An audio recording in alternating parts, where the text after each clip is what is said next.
Everyone, welcome back to my channel. आज से हम शुरू करने जा रहे हैं एनसीईआरटी की नई बुक। ठीक है, बेसिकली फॉर क्लास 9th, जिसका फर्स्ट चैप्टर है social science, meaning, scope and importance. So let's begin. तो सबसे पहले हम बात करते हैं कि आखिर सोशल साइंस का मतलब क्या होता है। जब हम सोशल और साइंस दो जो ये वर्ड्स हैं इनको अलग अलग सेपरेट करते हैं तो सोशल का मतलब यहाँ जो कनेक्शन है वो सोसाइटी से है, यानी जिस सोसाइटी में हम रह रहे हैं उस सोसाइटी में ऑब्वियसली लोग भी हैं, क्योंकि सोसाइटी लोगों से ही बनती है और उनके आपस में इंटरेक्शन होता है एवरीडे लाइफ में, जिससे वो साथ में एक दूसरे को सपोर्ट करते हैं और साथ में रहते हैं। तो हम कह सकते हैं कि social is related to society, people and their interactions. के बाद हम बात करते हैं साइंस की। तो साइंस का मतलब होता है सिस्टमेटिक स्टडी करना। ठीक है, फैक्ट्स के बेस पे कोई चीज़ रखना, ऑब्जर्वेशन या एविडेंसेस के बेस पर। आज हम जब भी साइंस पढ़ते हैं जो भी हम बात करते हैं उसके एविडेंसेस हमारे पास है।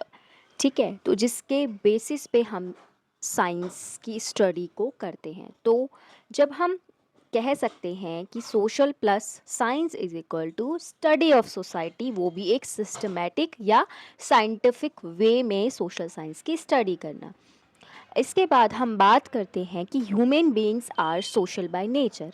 इसका मतलब ये है कि कोई भी ह्यूमन बीइंग आइसोलेशन में अकेला नहीं रह सकता है। कोई भी जो ह्यूमन बीइंग होता है, अगर हम सपोज एग्जांपल ले ले फॉरेस्ट का, तो कोई भी इंसान अकेला वहाँ फॉरेस्ट में नहीं रह सकता है। जब हम जन्म लेते हैं, बड़े होते हैं या बूढ़े होते हैं, हमारी शादी वगैरह होती है, तो हम हमेशा देखते हैं कि हमारे आसपास लोग होते हैं, एक सोसाइटी होती है, हमारी फैमिली होती है, नेबर्स होती हैं, क्लासमेट्स होते हैं स्कूल्स में हमारे, और इसके अलावा फ्रेंड्स होते हैं, ऑफिसेज में हमारे कोवर्कर्स होते हैं। तो इसीलिए ह्यूमन बीइंग माना जाता है कि सोशल है बाय नेचर। इसका मतलब वो आइसोलेशन में अकेला नहीं रह सकता है। जो एरिस्टोटल जैसे थिंकर्स हैं उनका मानना भी यही था। उनका कहना था कि अगर सोसाइटी में ऐसा कोई ह्यूमन बीइंग है जो अकेले रह सकता है विदाउट एनी ह्यूमन इंटरेक्शन, या तो वो बीस्ट है यानी दानव है, या तो वो गॉड है यानी भगवान है, उससे उसे कंपेयर करते हैं। ठीक है, जो कि इस आज की सोसाइटी में भी हम देखते हैं जनरली पॉसिबल नहीं है। अब यहाँ पे ये सब हम जो आपस में ह्यूमन बीइंग्स हैं डिपेंड करते हैं एक दूसरे पर, किस चीज़ के लिए? सेफ्टी के लिए, हमारी लाइवलीहुड के लिए, लर्निंग के लिए।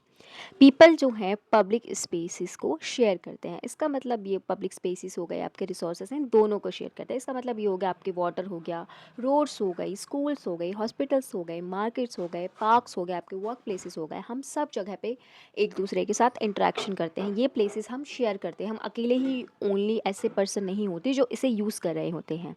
ठीक है, हमारे आसपास के लोग भी इन्हें यूज़ कर रहे होते हैं। इसके अलावा हम बहुत सारे अपने जो सिमिलर आइडियाज़ होते हैं, कस्टम्स होते हैं, हमारे लैंग्वेजेस हैं, बिलीव्स हैं, रिस्पॉन्सिबिलिटीज़ हैं, इसके ज़रिए भी कनेक्टेड हैं। इस स्पेस को भी हम शेयर करते हैं, क्योंकि कई बार हमारे आइडियाज़ एक दूसरे से मिलते जुलते हुए होते हैं। हमारी लैंग्वेजेस भी मिलती जुलती है। जैसे हरियाणा के लोग हैं वे हरियाणवी भाषा बोल रहे हैं, ऐसी हमारे कुछ बिलीव्स हो गई। हमारी सोसाइटी में जो रिस्पॉन्सिबिलिटी है वो इम्पॉर्टेंट रोल निभाती है और ये हम सबके साथ शेयर करते हैं। तो इसीलिए हम ये भी कह सकते हैं कि सोशल साइंस एक स्टडी है इन्हीं कनेक्शंस को पढ़ना। सोसाइटी में रिलेशन या इंटरेक्शन कैसे हो रहा है सोसाइटी में लोगों का आपस में, इन पब्लिक स्पेसेस को वो किस तरीके से शेयर कर रहे हैं, इस शेयर्ड अरेंजमेंट में जो कि हमने सोसाइटी के लोगों के लिए बनाया, इसमें वो आपस में किस तरीके से आखिर इंटरेक्ट कर रहे हैं। उसके बाद हम बात करते हैं कि सोशल स्टडी सोसाइटी के बारे में स्टडी करती है, वो भी बहुत ज़्यादा केयरफुल वे में, ऑर्गेनाइज्ड वे में, एक सिस्टमेटिक वे में। यानी जब भी तो हमने उसे सोशल साइंस कहा। ठीक है, सोसाइटी से रिलेटेड जो भी क्वेश्चंस होते हैं ये पूछता है, क्वेश्चन करती है सोसाइटी से रिलेटेड कि ये सोसाइटी आखिर इस तरीके से बनी कैसे। उसके बाद हम करते हैं कलेक्ट इन्फॉर्मेशन अबाउट दैट। तो उसके लिए हम बेसिकली अगर हम प्रेजेंट मॉडर्न इंडिया की सोसाइटी को समझने की कोशिश करेंगे तो हम पास्ट में जाएंगे, हिस्ट्री में जाएंगे। पहले के ज़माने की सोसाइटी किस तरीके की थी इंडिया में, उसके बारे में बात करेंगे। फिर उसके इंफॉर्मेशन को कलेक्ट करेंगे। फिर और भी हमारे सामने जो बहुत सारे एविडेंसेस या डेटा या इंफॉर्मेशन आती है उसको आपस में कंपेयर करेंगे, और तब जाके हम कुछ एक्सप्लेनेशन देंगे कि आज की Indian society in in reasons की वजह से, जैसे कि हमने पास्ट में ऐसे एविडेंसेस मिलते हैं, इसके बेस पर आज इस तरह की इंडियन सोसाइटी हमें देखने को मिलती है कि कैसे लोग आपस में रहते हैं, आखिर ये ग्रुप्स फॉर्म कैसे होते हैं, किस तरीके से रूल किया जाता है, इंस्टीट्यूशंस का डेवलपमेंट कैसे होता है, और ओवर द टाइम सोसाइटीज़ कैसे चेंज होती है। ये सब हम सोशल साइंस में पढ़ते हैं। जेम्स हाइड डिफाइन करते हैं इसको, सोशल साइंस को, as a bodies of learning and study which recognise see simultaneous and mutual action of physical and non physical stimuli which produce social relations. जिसका मतलब है वो सोशल साइंस की study को मान रही हैं कि आपस में जो ह्यूमन है वो एक दूसरे के साथ किस तरीके से इंटरेक्ट कर रहे हैं। उसमें आपके फिजिकल फैक्टर्स और नॉन फिजिकल फैक्टर्स दोनों ऐड हैं। फिजिकल फैक्टर्स में जो हम छू पा रहे हैं, जैसे हमारी ज्योग्राफी हो गई, क्लाइमेट हो गया, रिसोर्सेज हो गए, ये सारी। और नॉन फिजिकल में हमारे कल्चर, हमारे बिलीव्स, हमारे आइडियाज़, हमारे वैल्यूज़, इनका आपस में किस तरीके से इंटरेक्शन है, इसी को पढ़ना हम कह सकते हैं सोशल साइंस से, अकॉर्डिंग टू जेम्स हाई। उसी तरह के चार्ल्स बियट का कहना है कि body of knowledge and thought pertaining to human affairs as distinguished from sticks, stones, stars and physical objects. इसका मतलब ये है कि ये बात करें social science as a human life और एक्टिविटीज़ पे फोकस कर रहा है, या उसकी स्टडी कर रहा है जहाँ पे आपकी सोसाइटी, यानी नॉन फिजिकल फैक्टर्स इसमें ज़्यादा हैं, आपकी सोसाइटी, इकोनॉमी, आपकी पॉलिटिक्स, कल्चर, आइडियाज़ एट्सेट्रा इसका पार्ट बन सकते हैं। उसके बाद हम बात करते हैं, अगर हम सोशल साइंस को समझते हैं तो बेसिकली एस्पेक्ट्स में इसको समझने की कोशिश करते हैं। सबसे पहला आता है पीपल एंड देयर रिलेशनशिप, यानी लोग आपस में एक दूसरे को किस तरीके से सपोर्ट करते हैं डेली लाइफ में, उनका आपस में इंटरेक्शन किस तरीके से होता है, यानी हमारी फैमिली के साथ किस तरीके का इंटरेक्शंस है, कम्युनिटीज़ आपस में किस तरीके से इंटरेक्शन कर रही है, हमारे सोशल कस्टम्स के थ्रू आपस में हम लोगों को किस तरीके से इंटरेक्शन है, हमारे रिलीजियस बिलीव्स, हमारे कल्चरल प्रैक्टिसेस, इन चीज़ों को लेकर हमारे में आपस में किस तरीके का इंटरेक्शन है। एग्जाम्पल्स की फैमिलीज किस तरीके से एक डिसीजंस लेती है, किस बेस पे डिसीजंस लेती है, आखिर कम्युनिटीज़ किस तरीके से अपनी फेस्टिवल्स एट्सेट्रा को सेलिब्रेट करती है। ठीक है, तो ये सारी चीज़ों से हमें पता चलता है कि लोग और उनका आपस में रिलेशनशिप किस तरीके का होता है। बाद हम बात करते हैं सेकंड लेवल पे, हम या इंस्टीट्यूशंस के थ्रू ये समझने की कोशिश कर रहे हैं हम सोसाइटी को या ह्यूमन लाइफ को। ठीक है, क्योंकि सोसाइटी में ह्यूमन ही रहता है, तो ह्यूमन लाइफ। इंस्टीट्यूशंस जैसे कि हमारे गवर्नमेंट आती है, हमारी जो लॉज बने हुए हैं, हमारे जो कोर्ट्स हैं, स्कूल्स हैं, पुलिस है, मार्केट्स है, हॉस्पिटल्स हैं, ये सब चीज़ें इसके अंदर आती है। जैसे एग्जाम्पल के तौर पे पॉलिटिक्स का एग्जाम्पल आता है, जिसमें हम इलेक्शंस का एग्जाम्पल ले रहे हैं कि आखिर इलेक्शंस किस तरीके से हो रहे हैं, और उन इलेक्शंस में हम बात कर रहे हैं किस तरीके का हमारा पार्टिसिपेशन हो रहा है, किस तरीके से लॉज वगैरह बनाए जा रहे हैं। जैसे इंडियन के कॉन्टेक्स्ट में भी हम बात कर रहे हैं तो पार्लियामेंट में डिस्कशन के बाद लॉज बनाए जाते हैं, इन सिंपल टर्म्स अगर हम बोलते हैं। ऑल्सो ये भी बताता है कि आखिर ऐसा क्यों हो रहा है, और अगर ऐसा हो रहा है तो इसके क्या इम्पैक्ट पड़ेंगे। तो मतलब कॉज और कॉन्सिक्वेंसेस की भी बात करता है। अगर आज सोसाइटी में कोई चेंजेस आ रहे हैं तो फ्यूचर में इससे क्या इम्पैक्ट पड़ सकता है।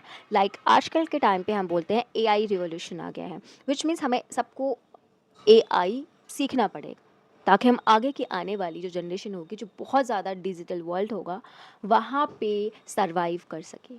ठीक है, तो यहाँ पे इम्पैक्ट पड़ेगा सोसाइटी में एक अलग वे में, जहाँ पे टेक्नोलॉजी शायद टॉप पे रहे, हम कह सकते हैं सिचुएशन। ठीक है, तो बाय स्टडिंग सोशल साइंस हम ये देखने की कोशिश करते हैं, ये देखना शुरू कर देते हैं कि आखिर सोसाइटी किस तरीके से बन रही है, और ये सोसाइटी जो इस तरीके की बन भी रही है वो ह्यूमन की चॉइसेस और उसके एक्शंस की वजह से बन रही है। ये सोसाइटी के बारे में हमें अवेयरनेस भी फैलाती है, हमें अवेयर करती है अबाउट दी सोसाइटी, कि सोसाइटी में क्या चल रहा है, हमारे क्या राइट्स हैं, हमारी क्या ड्यूटीज़ हैं। अब इसमें ह्यूमन चॉइसेस और एक्शंस इसलिए भी इम्पॉर्टेंट रोल निभाते हैं कि सोसाइटी को मिलकर चलाने का काम ह्यूमंस का है। अब अगर हमारा मान लो कोई लीडर है, ठीक है, अगर मान लो हमारे महात्मा गांधी कॉन्स्टिट्यूशन होता, ऐसा कुछ नहीं सोचा होता, उसके लिए एक्शंस नहीं लिए होते हमारे जो फ्रीडम फाइटर्स थे, तो आज ये कि जो प्रेजेंट सोसाइटी है वो बिल्कुल डिफरेंट होती, राइट? तो इसीलिए हम कह सकते हैं कि सोशल साइंस हमें ये भी समझने में मदद करती है कि अगर ह्यूमन कोई चॉइस कर रहा है, कुछ चीज़ों को सिलेक्ट कर रहा है और उस पर किस तरीके के एक्शन ले रहा है, इससे भी सोसाइटी शेप होती है। तो simply we can say that कि सोशल साइंस जो एक सिस्टमिक स्टडी है इसी ह्यूमन सोसाइटी की। इसके बाद हम बात करते हैं scope of social science. Scope of social science में हम बेसिकली बात करते हैं वाइड रेंज ऑफ क्वेश्चंस जो हमारी सोसाइटी को लेकर होते हैं, ऐसे क्वेश्चन जिससे हम अपनी जो ह्यूमन लाइफ है उसको समझ सके कि एक सोसाइटी में ह्यूमन लाइफ किस तरीके की होती है, आखिर लोग आपस में इंटरेक्ट किस बेसिस पे कर रहे हैं, सोसाइटी में क्या क्या चीज़ें हैं, आखिर ये कम्युनिटीज़ या ह्यूमन बींग से एक साथ कैसे रह रहे हैं। ये ऑब्वियसली डिपेंड है नेचर पर, रिसोर्सेज पर, अपनी लाइफ के लिए। ठीक है, अब स्कूल लेवल पर हम देखते हैं कि अगर स्कोप की बात करते हैं तो हम कोर जो 4 डिसिप्लिन्स हैं उनके बारे में पढ़ते हैं। हमारी जो नॉर्मल बुक्स होती हैं बेसिकली उसमें हम ज्योग्राफी पढ़ते हैं, हिस्ट्री पढ़ते हैं, पॉलिटिकल साइंस पढ़ते हैं, इकोनॉमिक्स पढ़ते हैं। So let's discuss all of them one by one.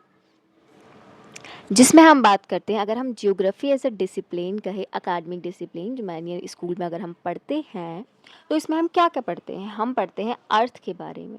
अर्थ के अंदर हम पढ़ते हैं क्लाइमेट, रिवर्स, सॉयल, फॉरेस्ट, इन सब के बारे में पढ़ते हैं जो बेसिकली हमारी फिजिकल कंडीशन है, हम अपने आसपास क्या देख रहे हैं और उन्हें किस तरीके से बचाया जा सकता है, ये सब हम ज्योग्राफी में पढ़ते हैं। एग्जाम्पल के तौर पर आता है कि अगर ड्राई रीजन में कोई फार्मिंग की जा रही है, कल्टीवेशन का काम किया जा रहा है, तो उसकी प्रैक्टिसेस अलग होंगी। वहीं पे अगर हैवी रेनफॉल वाले रीजन में या वेट रीजन में हम फार्मिंग कर रहे हैं, उसके लिए प्रैक्टिस हमें डिफरेंट तरीके की रखनी पड़ेगी। जो प्रैक्टिस हम ड्राई रीजन में करेंगे हम हैवी रेनफॉल वाले रीजन में नहीं कर सकते। और इसके साथ ही ज्योग्राफी में ही हमें ये समझने में भी मदद मिलती है कि हमारे सामने एनवायरमेंटल कौन कौन से चैलेंजेस हैं, जैसे कि फ्लड्स के चैलेंजेस हैं, तो वो हम तभी समझ पाएंगे जब हम अर्थ के स्ट्रक्चर्स वगैरह को समझ पाते हैं और इसके अलावा अपने एक्शंस को भी गाइड कर रहे हैं।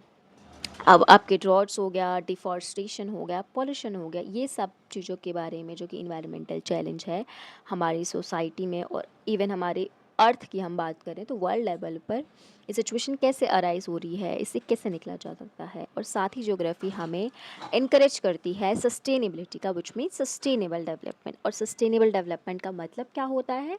सस्टेनेबल डेवलपमेंट का मतलब होता है कि प्रेजेंट में जो रिसोर्सेज हमारे पास अवेलेबल हैं उनका इस्तेमाल इस तरीके से करना कि अपनी तो हम नीड फुलफ़िल कर लें, लेकिन अपनी फ्यूचर जनरेशन के लिए भी बचा सके।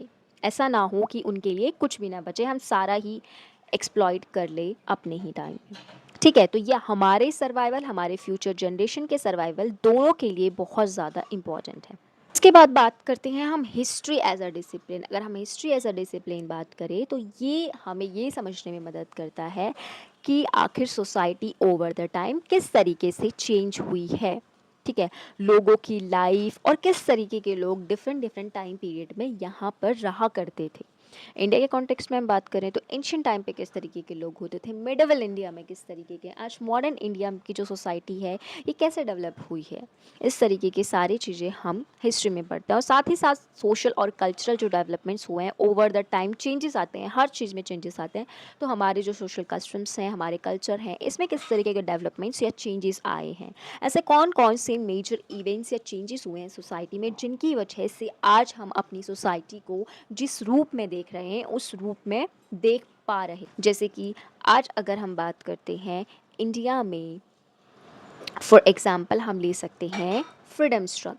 फ्रीडम स्ट्रगल जब पास्ट में हुआ तो उसके बाद ही हमें समझ में आया कि हमारे सामने फ्रीडम का प्रिंसिपल है, लिबर्टी का प्रिंसिपल है, इक्वालिटी का प्रिंसिपल है। और पास्ट में जिस तरीके का हमारा एक्सप्लॉयटेशन हुआ और साथ ही साथ हम वेस्टर्न जो थॉट्स थे जिसमें हम बात करते हैं आपके फ्रीडम, इक्वालिटी, लिबर्टी, ये सारी चीज़ें जो प्रिंसिपल्स हमने अपने कॉन्स्टिट्यूशन में भी अपनाई, ये हमें पास्ट के इवेंट से मिलती है।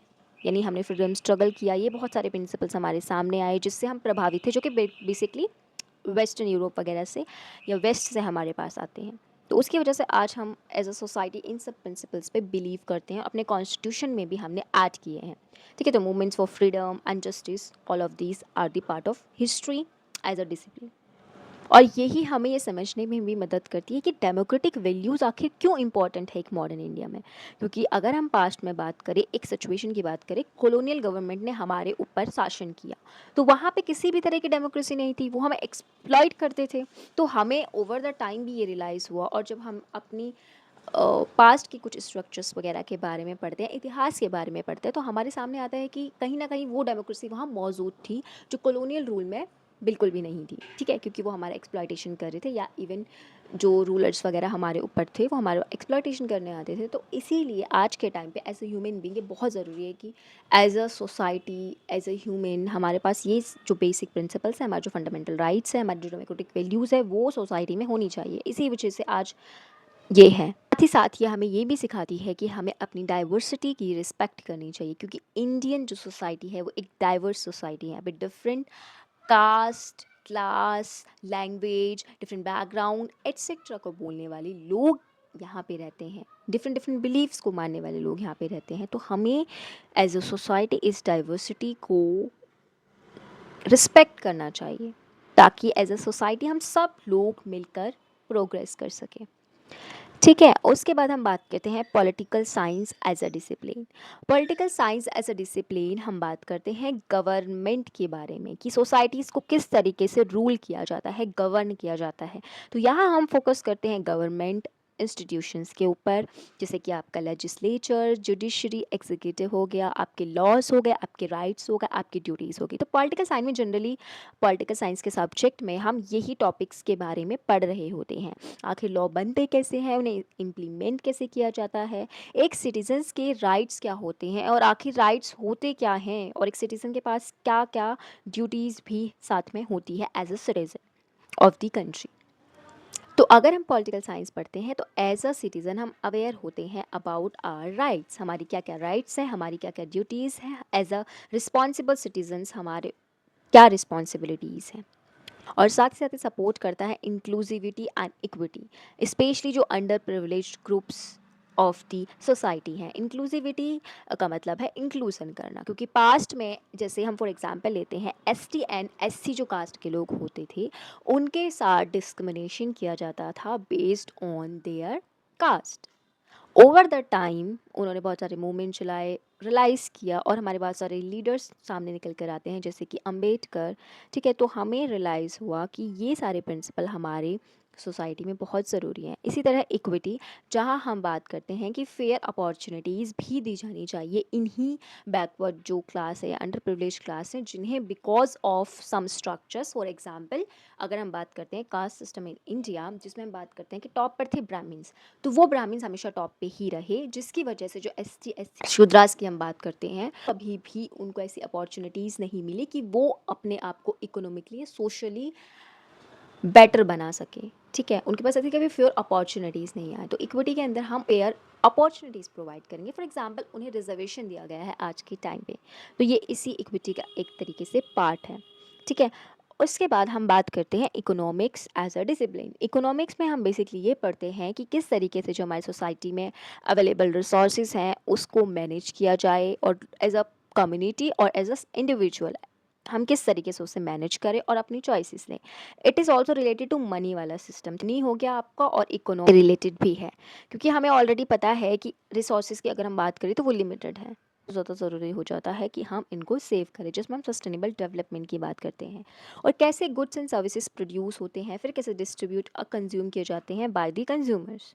हम अपनी लिविंग को कैसे अर्न करते हैं, पैसे कैसे कमा रहे हैं, हमारी वर्क एम्प्लॉयमेंट भी इसका पार्ट है। साथ ही साथ एक रोल ऑफ द गवर्नमेंट क्या होता है इकोनॉमी में, इकोनॉमी को मेंटेन करने का जो जिम्मेदारी है, रिस्पॉन्सिबिलिटी, वो गवर्नमेंट की भी है, क्योंकि वो हमें ही रिप्रेजेंट कर रही है।